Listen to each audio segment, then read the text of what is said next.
নমস্কার বন্ধুরা, ভালো আছেন নিশ্চয়ই। আপনারা সবাই ভালো থাকতেই হবে।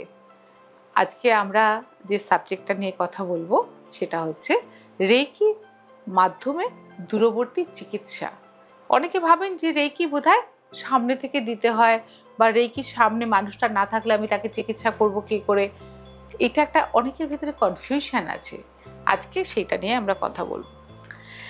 রেইকি এমনই একটা সাবজেক্ট যেটা স্পর্শ চিকিৎসা, এবং আমরা যখন রেইকির বিভিন্ন ধাপগুলো এগোতে থাকি, আমরা প্রথম ধাপে কি করি না, আমরা শুধু নিজেদের বাড়ির লোকেদেরকে চিকিৎসা করতে পারি। নিজের সঙ্গে আরও দুজন ব্যক্তিকে অ্যাটাচ করে নিয়ে আমরা চিকিৎসা করতে পারি।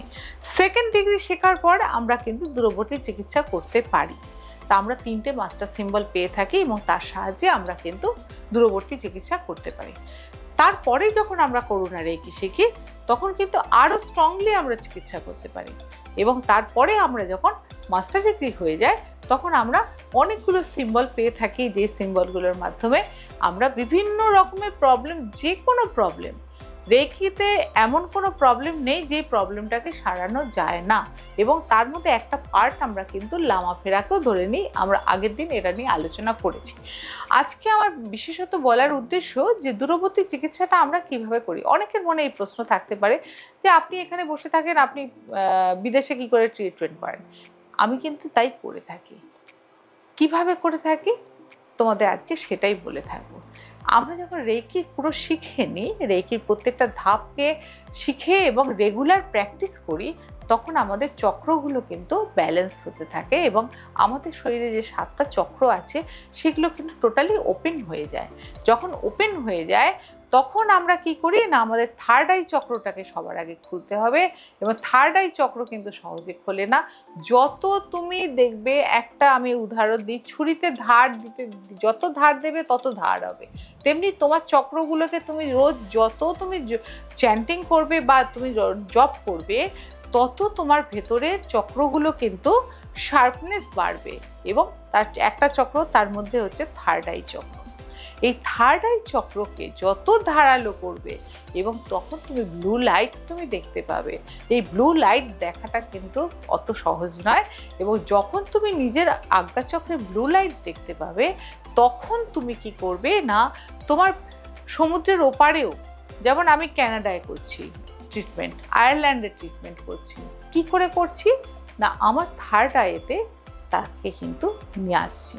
এবং কিভাবে নিয়ে আসছি, তার ছবিটা খালি দরকার। সেই ছবিটা আমি পেলে পরেই তার মিনিয়েচার একটা ছবি আমি কল্পনা করে নিই তার মধ্যে। এবং সেখান থেকে প্রসিডিওর আছে কিছু, যে তাকে আমি যে নিয়ে এলাম, কার মাধ্যমে নিয়ে এলাম, সেকেন্ড ডিগ্রিতে আমরা যে হোন সাজেশনের সিম্বলটা পাই, সেই সিম্বলের মাধ্যমে আমরা সংযোগ স্থাপন করি। এবং তার মাধ্যমে তারপরে তাকে যা চিকিৎসা করার, সেটা লামাফাড়া পদ্ধতিতেও করতে পারো, করোনা রেইকির মাধ্যমেও করতে পারো, শুধু উসুই রেইকির মাধ্যমেও করতে পারো। কিন্তু সাবজেক্টে জানতে হবে তার কি প্রবলেম। যদি বেসিক প্রবলেম হয়, তাহলে আমরা উসুই রেইকি দিয়ে করব। যদি তার তন্ত্রঘটিত কোনো প্রবলেম হয়, তন্ত্রঘটিত প্রবলেম বলতে কি বোঝাবে না, তার দেখা গেল যে তার রিলেশনশিপে কিছু গণ্ডগোল রয়েছে, বা তার বাস্তুতে কিছু প্রবলেম রয়েছে, বা কিছু স্পিরিট বা ভৌতিক কিছু প্রবলেম রয়েছে, সেইগুলো ক্ষেত্রে আমরা তখন কি করব না, দূরে বসে, আমাকে কিন্তু স্পটে যেতে হচ্ছে না। রেইকির মজা হচ্ছে এটাই যে আমাকে স্পটে যেতে হচ্ছে না, কিন্তু আমি এখানে বসে তার স্পিরিট কিন্তু বাড়ি থেকে বের করে দেবো। বা তার শরীরে যদি স্পিরিট থাকে, সেই স্পিরিটকে কিন্তু আমি টোটালি সিম্বলের মাধ্যমে বার করে দেবো, কিচ্ছু লাগবে না। টোটালি সিম্বলের মাধ্যমে তার ঘর থেকে স্পিরিট বেরিয়ে যাবে। বাস্তুতে যদি নেগেটিভিটি থাকে, সেইটা বেরিয়ে যাবে। এবং তার রিলেশনশিপে যদি কোনো গণ্ডগোল থাকে, সেটাকে আমি ঠিক করে দিতে পারবো। বা থার্ড পার্টি যদি রিলেশনের মাধ্যমে চলে আসে, সেখানে সংসারে অশান্তি হচ্ছে, সেটাকেও আমি কিন্তু ঠিক করে দিতে পারবো। তাহলে দূরবর্তী চিকিৎসার মাধ্যমে আমাকে যে করছে তাকে কিন্তু অনেক বেশি প্র্যাকটিক্যাল হতে হবে, এবং অনেক বেশি অভ্যেস করতে হবে, এবং তার শার্পনেসটা অনেক বেশি হতে হবে। কাজে রেইকিকে যত প্র্যাকটিস করবে, তত তোমার মধ্যে কিন্তু চক্রগুলো তত ধারালো হবে, এবং চক্রগুলো মনভাবে টকবক করে ফুটছে, এবং চক্রের মধ্যে দিয়ে সার্কুলেশনটা তত বেশি ভালো হবে। এবং যত ভালো হবে, তত তাড়াতাড়ি তুমি কিন্তু ডিস্টেন্সে তুমি কাজ করতে পারবে। আমি রিসেন্টলি একজনের কথা বলছি, ধরো মেঘালয়ে একজন হাজব্যান্ড ওয়াইফের মধ্যে গন্ডগোল হচ্ছে। আমি রাত্রির 11টার সময় খবর পেলাম। আমি রাত্রির 11টার সময় যখন খবর পেলাম, এমন পর্যায়ে যে কেউ একজন মার্ডার হয়ে যেতে পারে, এমন পর্যায়ে, এটা রিয়েলিটি আমার জীবনে হয়েছে। আমি তখন তাকে কি করলাম, আমি যখন 11টায় শুনলাম, রেকিতে আমরা গ্র্যান্ডমাস্টার যারা হই তাদের কিন্তু আমাদের কোনো, আমি আমার মতবাদ বলতে পারি যে আমার কাছে যদি কোনো প্রবলেম আমার কানে আসে, রাত্রির 11টা হোক, 12টা হোক, 1টা হোক, আমি সলভ করার চেষ্টা করব। এবং সেখান থেকে আমি কি করলাম, তাদেরকে সিম্বলের মাধ্যমে আমি তাদের ঝগড়াটাকে থামিয়ে দিলাম এবং উইদিন 10 মিনিটস আমি ফোন করলাম, ছেলেটি বেরিয়ে নাইট ডিউটিতে চলে গেল অফিসে। তার মানে কি, ঝগড়াটাকে থামিয়ে দিলাম এবং দুজনকে ডিস্ট্র্যাক্ট করে দিলাম। এবং নেক্সট ডে মেয়েটিকে আমরা আনিয়ে নিলাম এখানে, যাতে ওরা দুদিন আলাদা থাকুক, তাতে ভালো হবে। এবং তারপরে তাকে তন্ত্রের মাধ্যমে কাজ করে তাদেরকে বশীকরণ করিয়ে দেওয়া হলো এবং তাতে দেখা গেল যে তারা নতুন করে একটা সম্পর্ক হলো এবং তাদের মধ্যে এত গভীর সম্পর্ক হয়েছে যে তারা এখন খুব সুন্দরভাবে কিন্তু বাস করছে। কাজে এর নামই হচ্ছে তন্ত্র, এর নামই হচ্ছে রেইকি। এবং তন্ত্রের সঙ্গে রেইকিকে পাঞ্চ করা যায়, কিন্তু কিভাবে পাঞ্চ করবে সেটা একমাত্র গুরু জানে। এবং এটার জন্য বিদ্যাটাকে ভালো করে শিখতে হবে এবং না শিখে যদি তুমি অ্যাপ্লাই করো সেটা কিন্তু ভুল হয়ে যেতে পারে। কাজেই প্রত্যেককে বলবো, রেইকি যারা শিখতে চাইছো তারা কিন্তু রেইকিটাকে ভালো করে শেখো এবং সাবজেক্টটাকে যদি ভালোবাসো, একে কিন্তু আমি অনেক দূর অবধি নিয়ে যাই তোমাদেরকে। এবং যারা শিখছে আমার কাছে ভালোবেসে, তারা কিন্তু আস্তে আস্তে আস্তে আস্তে এগিয়ে যাচ্ছে। এবং এরপরে পরবর্তীকালে বলবো যে সংখ্যাগুলো যে আমি বলে যাই, এই সংখ্যাগুলো কিভাবে কাজ করে। আমরা দূরে বসেও এখানে বসে তার হয়ে যদি সংখ্যাগুলো চ্যান্টিং করি, তাতেও কাজ হয়ে যাবে। কাজে এইভাবে কিন্তু আমরা দূরবর্তী চিকিৎসা করে থাকি। এবং এই যে বলে লোকে এখন দেখবে খুব কথাটা খুব চালু, black magic, black magic, black magic. আমাকে দেখতে হবে যে সত্যি কি ব্ল্যাক ম্যাজিক হয়েছে না অন্য কিছু হয়েছে, না কোন গ্রহের প্রবলেম রয়েছে। কাজে সেই জায়গাটা অ্যানালিসিস করতে হবে। আমাকে কেউ বলে দিল ব্ল্যাক ম্যাজিক যদি এসে বলে, আমি কিন্তু প্রথমে আমি তার কথা শুনি না। আমি অ্যাস্ট্রোলজিক্যালি পড়াশোনা করেছি, আমি শিক্ষা নিয়েছি, সেখান থেকে আমি অ্যানালিসিস করব সত্যি কি তার ব্ল্যাক ম্যাজিক হয়েছে না তার কতগুলো গ্রহ এর জন্য দায়ী। সেখানে যদি দেখা যায় যে তার গ্রহগুলো দায়ী, তাহলে আমি গ্রহের প্রতিকার করব, করে তাকে ঠিক করব।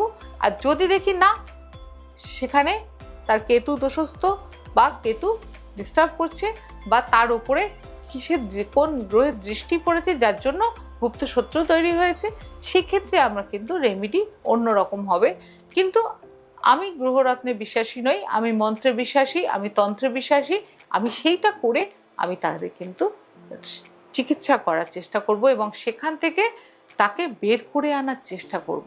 কাজে রেইকি তোমরা কেউ হাল ছাড়বে না।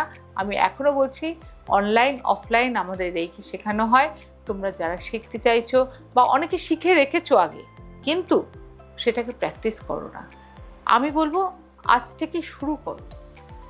যদি মনে হয় যে রেইকির আমার অ্যাট্রিটমেন্ট আমি বহুদিন আগে নিয়েছি, আমার এখন আর কাজ হচ্ছে না, তাহলে আমি আছি ডিস্টেন্সে, আমি তোমাদেরকে অ্যাট্রিটমেন্ট আবার দিয়ে দেবো। তোমরা নতুন করে শুরু করো, পরিবারকে বাঁচাও, সন্তানকে বাঁচাও এবং দেখবে যে কোনো নেগেটিভিটি তোমাদের বাড়ির মধ্যে প্রবেশ করতে পারবে না। এবং এইটা বলতে বলতে রেইকির এতে আমি একটা সুইচ কোড তোমাদেরকে বলবো, যারা দূরে বন্ধুরা রয়েছো বা শুনছো, আমি কিছু সুইচ কোড তোমাদের প্রত্যেক সময় বলে থাকি। আমাদের নিজেদেরকে প্রোটেকশন দেওয়ার জন্য প্রতিদিন আমরা যদি প্রত্যেকের বাড়িতে যদি দরজার ওপরে, মেন দরজার ওপরে 53 গার্ড 0972 এই কথাটা লিখে রেখে রাখতে পারি, তাহলে কিন্তু কোনো রকম নেগেটিভিটি আমাদের বাড়ির মধ্যে প্রবেশ করতে পারে না। এবার বলবে যে আমাকে বাইরে যেতে হয়, ম্যাডাম আমি বাইরে গেলে আমার নিজের সুরক্ষা কে দেবে? তোমার সুরক্ষা তো দেবে, সেটা হচ্ছে সেজ গার্ড 01। যদি সেজ গার্ড লিখতেও না পারো, 01 কথাটাকে লিখে রাখো, তুমি দেখো যে তোমাকে কিভাবে প্রোটেকশন দিচ্ছে। ইউনিভার্স প্রোটেকশন দেবে, আমি কেউ দেবো না, আমিও দেবো না, কেউ দেবে না, তোমাকে ইউনিভার্স প্রোটেকশন দেবে। সেই ক্ষেত্রে তোমরা 01 কথাটাকে লিখে রাখতে পারো। আর যদি কারোর মনে হয় যে প্রায় শরীর খারাপ হচ্ছে, আমি কেন শরীর খারাপ হচ্ছে আমি বুঝতে পারছি না, আমি কিছুতেই সেরে উঠছি না কেন, একটা রোগের পর একটা রোগ, একটা রোগের পর একটা রোগ এসে যাচ্ছে, তাহলে তুমি কি করবে না, লিখবে, বাহাতে লিখে রেখে দেবে ফুল ইমিউনিটি বি, বা একটা কাচের গ্লাসের মধ্যে বা বোতলের গায়েতে লিখে রেখে দেবে ফুল ইমিউনিটি বি, সেটা 18, 24, 321, এটা লিখে একটা বটলে জল রেডি করে, ওটার থেকে জলটা তুমি একটু একটু করে খাবে। তুমি দেখো যে তুমি কিছুদিনের মধ্যে সেই জায়গাটা থেকে তুমি বেরিয়ে এসছো, তোমার তখন মনেই হবে না যে আমার কোনো রোগ আছে। এবং আরেকটি সংখ্যা আমি বলবো, চলতে ফিরতে যদি মনে হয় একটুতেই সর্দি কাশি লেগে যাচ্ছে বা আমার ঠান্ডা লেগে যায়, বাচ্চাদের ক্ষেত্রে প্রবণতা থাকে, এটা বাচ্চাদের জন্য তোমরা করে থাকবে, যে বাচ্চার জ্বর হয়ে যায় একটুতে, তাদের কি করবে, BE-60 এই কথাটা লিখে রেখে দেবে, লেফট হ্যান্ডে এরকম জায়গায় লিখে রেখে দেবে, দেখবে যে ওদেরকে কিন্তু এই প্রবলেমটা আসবে না এবং ভালো থাকবে, সুস্থ থাকবে। আমি এটাই চিন্তা করব। আর আজকে এই অবধি বলি, আবার নেক্সট আমরা আরও নতুন কিছু নিয়ে আসবো। নমস্কার।